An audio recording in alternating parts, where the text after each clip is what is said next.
di mana pun kamu berada. Ini salah contoh tu daripada ayat di surah An-Nisa ayat 178. Ayat 178 yang bermaksud di mana pun kamu berada, kematian akan mendapatkan kamu. Ini framework yang paling besar. Sebab itu orang yang berjaya ialah orang yang mengingat, menggambarkan, nampak proses dia nak mati. Proses jalan jumpa Allah dari barzah macam mana, dah ke mahsyar macam mana, ke padang mahsyarnya macam mana, ke mizannya macam mana. Ini gambaran-gambaran yang harus masuk dalam diri kita. Sebab itu kalau ikut surah An-Nisa ayat 78 ini, di mana pun kamu berada, kematian akan mendapatkan kamu. Kematian akan mendapatkan kamu. Meskipun kamu berada di dalam benteng yang tinggi dan kukuh. Nak bagi tahu dengan kita, semua orang pasti mati.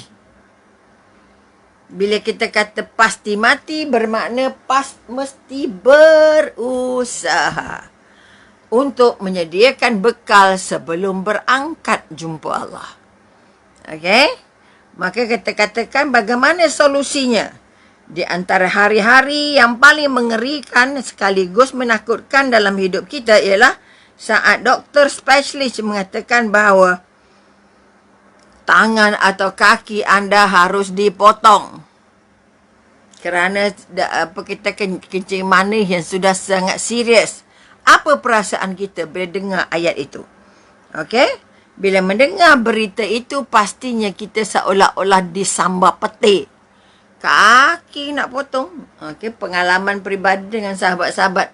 Orang-orang yang dah tua-tua umur ni, akhirnya diselamatkan melalui potongan. Dipotong mula potong kakinya, potong anak jarinya, potong jarinya, potong kakinya. Kemudian potong betisnya sampai ke lutut. Okey, untuk mematikan kuman-kuman yang menyebabkan apa tadi? Yang menyebabkan sakit tadi. Maka kekuatan yang nak diangkat, kita katakan kalau itu yang ditakdirkan. Kalau itu yang ditakdirkan Allah untuk kita, itu qada dan qadar Allah. Artinya kita terima, terima. Jadi naklah kita kata di mana pun kamu berada, kita pasti mati. Sihat macam mana pun mati. Sakit macam mana pun mati. Tak sakit pun mati. Tak tua pun mati. Tua lagi cepat mati. Keyakinan ini sangat penting. Bila kita meletakkan target mati itu sebagai besar, target mati itu sebagai satu daripada matlamat, maka kita mampu untuk membuat alignment yang betul pada diri. Daripada perbuatan, pada pergaulan, pada amal, pada ibadah dan sebagainya.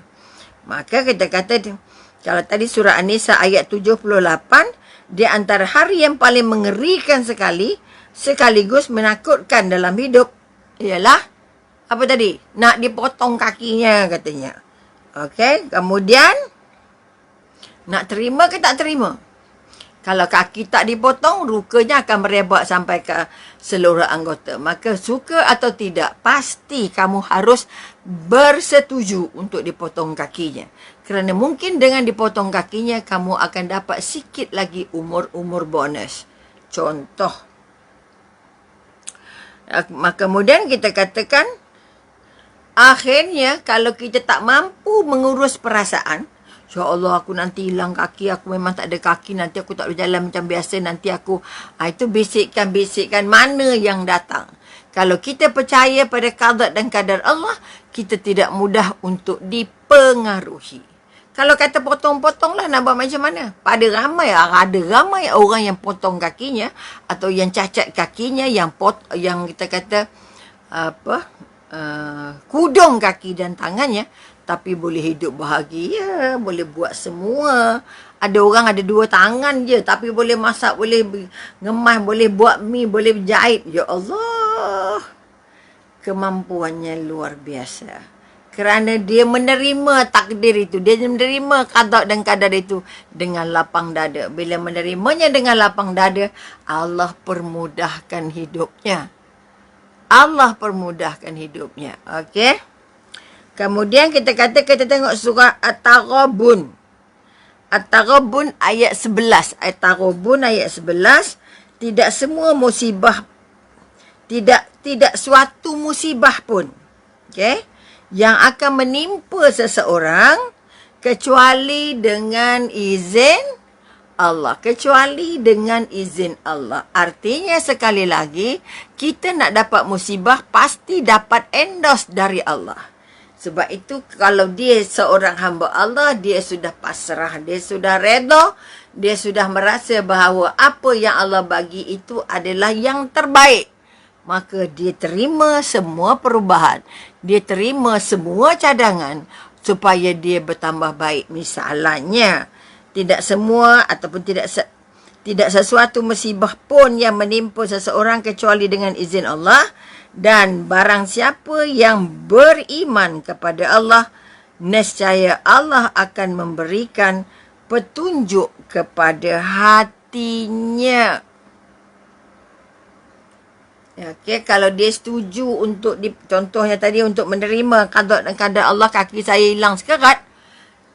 Siapa yang redha dengan apa yang Allah tentukan, maka Allah bagi kekuatan akan memberi petunjuk kepada hatinya. Bila Allah bagi petunjuk kepada hatinya, dia kena ingat balik. Okey, hati itu selalunya luka, tapi luka tak nampak. Okey, maka kita katakan Allah akan bagi sembuh luka-luka di hatinya kalau Allah memilih untuk dia jadi orang yang mentaati qada dan qadar Allah. Maka kita kata Allah akan beri petunjuk dan beri hidayah kepadanya. Kalau kita ikut tengok pula surah Al-Baqarah ayat 155 sampai 158, dan berikanlah berita gembira kepada orang-orang yang sabar. Iaitu orang-orang yang apabila ditimpa musibah, okey, mereka mengucapkan inna lillahi wa inna ilaihi raji'un. Kita buat ayat ini bila dengar orang meninggal sahaja. Tapi sebenarnya dia boleh jadi zikir, dia boleh jadi protector, dia boleh jadi pelindung, dia boleh jadi penyendal.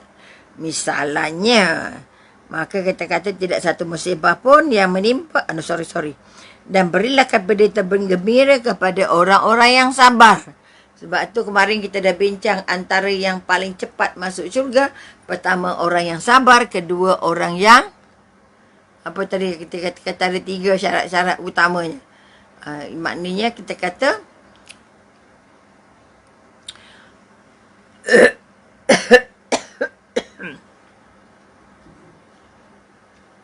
orang yang sabar itu satu daripada lesen untuk dapat tiket ke syurga. Okey, Allah sediakan untuk orang yang sabar, Allah sediakan untuk orang yang pemaaf, Allah sediakan untuk orang yang berjuang untuk mempertahankan agama. Okey, ini di antara hadiah kalau sabar. Okey. Kalau kita maka kita katakan apa saja ujian ataupun dugaan yang Allah berikan adalah baik untuk kita. Adalah baik untuk kita dan kita mampu untuk mengurusnya. Okay? Sebab itu katakan qada dan qadar Allah, iaitu orang-orang yang apabila ditimpa musibah, mereka mengucapkan inna lillahi wa inna ilaihi raji'un. Kamu pergi dulu, kami akan menyusul kemudian. Ini nak mengingatkan kita bahawa kematian itu sangat-sangat dekat. Bukan jauh. Sebab itu jangan lihat-lihat lagi nak solat dan sebagainya. Okey. Kemudian kita tengok, kalau kita kata ayat-ayat ini adalah titisan air yang menyejukkan, sebuah kedamaian, ketenangan dan kemenangan. Okey, kalau kita tengok apa yang ditulis oleh penyair. Okey, tak ada gunanya bagimu dunia yang hujungnya hanyalah ketakutan yang sangat kuat dan lubang yang paling kecil. Okay, Allah telah memberikan pahala terhadap apa yang kamu minta. Maknanya qada dan qadar Allah tadi, Allah dah kata Allah ampun semua dosa, betul? Makanya kenapa, apa sebab kita kata orang yang solat malam itu lebih mudah diberi kesihatan, lebih mudah diberi kemudahan dalam mengurus hidupnya dan sebagainya. Okey, kerana apa? Orang yang menerima qada dan qadar Allah dengan lapang dada, pasti Allah bantu dia. Sebab itu pastinya Allah akan apa tadi kata-kata? Akan tambah kekuatan kepadanya. Maka dengan adanya hubungan ini, okey. Oh, minta maaf. Okey. Ini dah tersilap. Sekejap.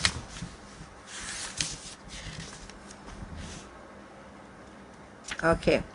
Kita ambil surah, tadi surah Al-Baqarah kita dah kata kalau ada apa-apa terbacalah dapat ujian, maka ucapkanlah inna lillahi wa inna ilaihi raji'un pada orang yang ditimpa musibah.